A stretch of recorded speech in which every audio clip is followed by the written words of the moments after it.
प्रिय बालन दाई, तपाईँको श्रीमतीलाई बाटोमा अप्ठ्यारो पर्दाखेरि तपाईँले भन्नुभएको थियो सिंह तर्फ चलाइदिन्छु भन्नुभएको थियो। तर आज एउटा नारीले न्याय पाएको छैन, बलात्कृत भएर जिन्दा लास भएर मरेको थियो जङ्गलमा। 4 जना मान्छेले सामूहिक बलात्कार गर्दाखेरि पनि अझै उनीहरूले न्याय पाएको छैन। हाम्रो देशको सरकार यही हो त। तपाईँले पर्दा चलाइदिने मारिदिने भन्ने, अहिले उनीहरूलाई पर्दाखेरि तपाईँहरू चुप्प नबोल्ने त अति नै भयो। यो त मन बसेर अति नै भयो। अबको सरकारले चाहिँ यो हत्यारा बलात्कारीहरूलाई त अब फाँसी सजाय दिनै पर्छ। अति भयो। हाम्रो देशमा प्रत्येक वर्ष प्रत्येक महिना यस्तो घटनाहरू हामीले देखिरहेका छौँ र यसको चाहिँ कार्यान्वयन चाहिँ हुनैपर्छ। हाम्रो आवाज भनेको त्यति दब्दैन।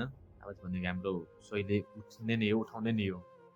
त्यही भएर महिला हिंसा बन्द गरौँ र सही निर्णय लिएर चाहिँ यो मार्ने काट्नेलाई चाहिँ जन्मठेप सजाय दिनै हुँदैन।